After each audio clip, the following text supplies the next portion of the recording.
now we can look back and say, if you went to Miller, you were really somebody. Miller was just it.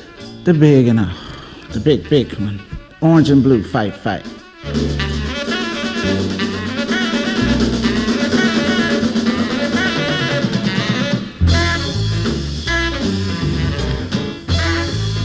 Miller in Black Bottom has a heritage for this city. The year is 1933. The small school on the corner at 2322 DuBois would undergo a major change. Under the suggestion of Charles Burns, Sidney D. Miller Junior High would be turned into a high school.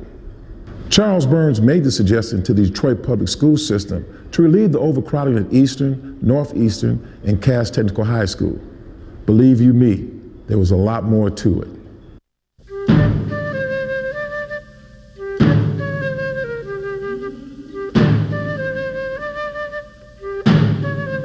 The journey to Miller High School would begin hundreds of miles away from most black students and their families. In 1910, 50 years after the Civil War, 89% of all blacks still lived in the South.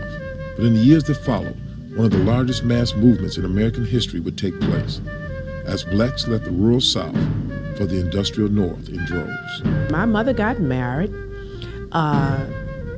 She was a sharecropper.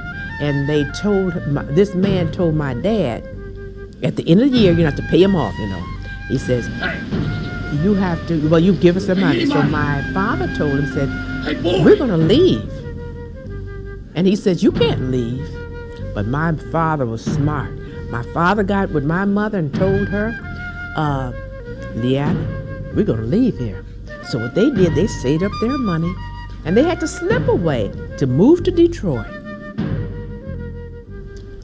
The Great Migration would increase Detroit's population from just under 6,000 in 1910 to well over 120,000 by 1930. Nearly all the new residents would settle on the Lower East Side, in Paradise Valley, and in Black Bottom, where Miller was located. As the African Americans proceeded north to work in the factories at Ford Motor Company, the city as well as the district, most of the blacks were located in this area. So rather than have the blacks going to other high schools in the Detroit public school system, they transformed Miller into a high school around 1932. During that particular time, anybody that went to Miller or lived in Black Bottom, there was always negative media presentations. So it didn't frighten me because I had a praying mother, and I'm knowing that that entire Black Bottom area prayed. We prayed. What they called a Black Bottom wasn't all black.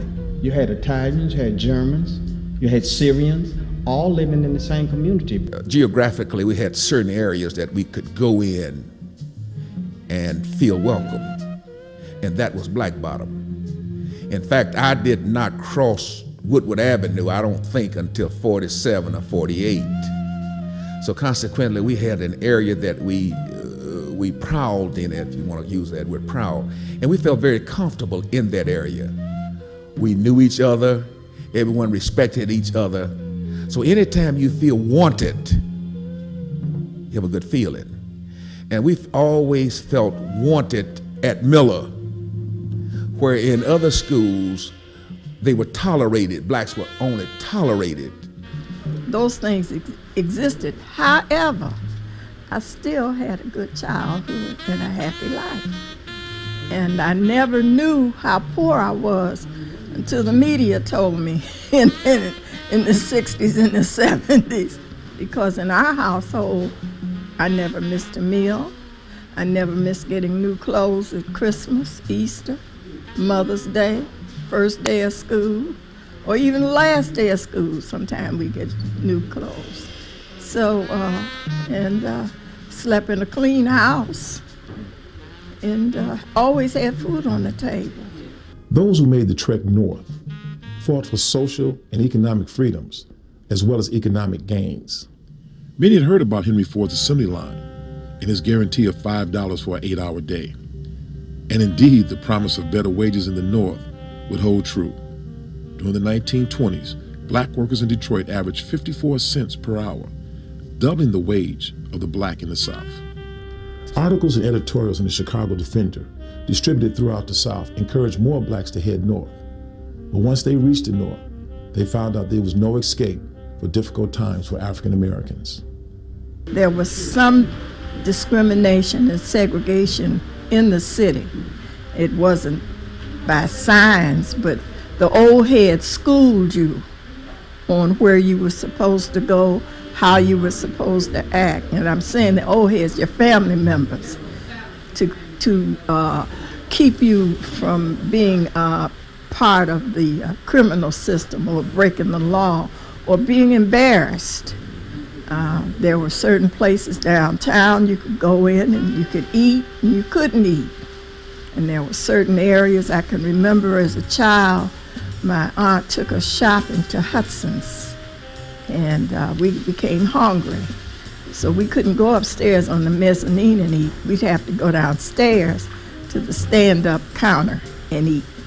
And then there was Kresge's dime store across the street. You couldn't sit down at the counter and eat. You'd have to go downstairs at the stand-up counter and eat. And that was in the 30s and the 40s. So I remember them saying, no, you can't do this and you can't do that. Well, why? Because you're Negroes. They don't do that. You don't serve Negroes. And then there were certain shops that you could go in on Woodward Avenue, but you couldn't try the clothes on in the dressing rooms. You'd have to just buy them off the rack. The men worked at Ford's and Chryslers and General Motors, and they would call them Ford mules because they used to ride the bus and come back grimy. I spent some very fruitful but enjoyable years here during the height of the Depression, and everybody was poor then. By today's standard, would be a poor neighborhood. The houses were old frame houses that had been built in the late 1800s, early 1900s. A lot of curlicues on it, but and they were deteriorating. Most people don't realize that when my people came to Detroit, housing was not one of the top priority for black folks. By the time black families began arriving in large numbers, the area that comprised Black Bottom was one of the oldest sections of Detroit. The majestic row houses and the hotels that once stood were chopped into small boarding houses, leaving many of the dwellings without plumbing and kitchens. Adding to the housing woes for blacks was the city's resistance to integrate public housing. But the labor front was even more explosive, as Southern whites steamed into the city, along with blacks in search of war jobs. If Detroit's fast expanding community had any chance of prospering in the often hostile environment, a strong commitment to education was needed. Miller, in terms of education, I was fortunate enough that I didn't have what they call now educators. I had teachers. The teachers, I think they were genuinely sincere as educators. They would go the extra mile, the 150%. Because we had teachers here who cared for us. They were here to teach us, as well as white teachers too. But everybody wanted to see you graduate. Not only were the black teachers concerned about the students, but the white teachers who taught here too. They mentored and they taught us as well as they could, and encouraged us to go on with our education. And mentoring was a word that was never used or even thought of because it was just understood that was just something that you did. It came with the job. If you wasn't committed and dedicated to educating black kids, you were out of place. As a white teacher, I never felt as an outcast because of my white skin color. I felt I was accepted based on the fact that I cared about them and I was interested in their welfare and in their education. We wasn't supposed to achieve. We just wasn't supposed to do anything. But little known that Miller produced more PhDs than any high school in Detroit. The teachers there prepared us for the fact that we were to be the best we could be. They had a standard of how we were to act, how we were to look, and the fact that they wanted us to be the very best of achievers, because it was the norm to be said in society at that time that we would not amount to too much of anything because we were all Negro colored school. And they knew they shortchanged us in many respects academically, but the teachers were dedicated to give us the best that they could give us. What you excelled in, you did well. That's not, we had a good sports team, but when I say excel well, you excel in your grades. You didn't think much of getting good marks because the fellow next to you got good marks. And you kind of competed against each other, not only in sports, you competed each other in the classrooms. That because of the dedication of the educators that were at Miller at the time when we were attending, and apparently prior to my attending Miller, had such a great impact, influence on us as young people. I think they prepared us for a life that we had no idea as to what was in store for us. We came up during a time when there was a lot of bickering, and even today, a lot of segregation, and we knew where we were.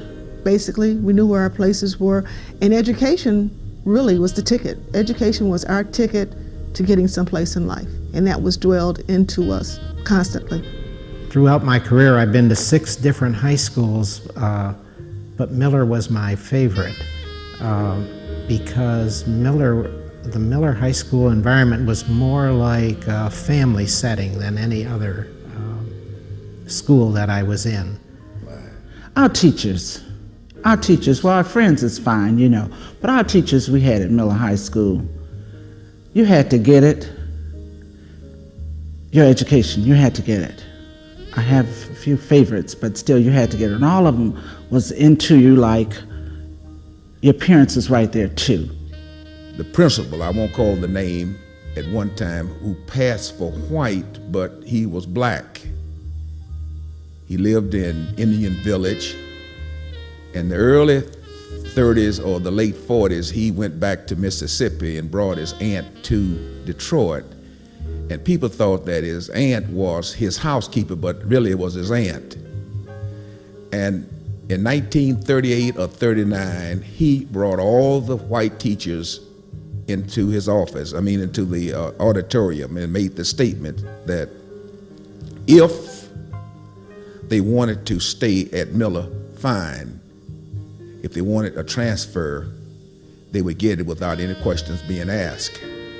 And the reason for that, he told them that children that attended Miller had as much right for an education as any other place in Detroit, anywhere in the world.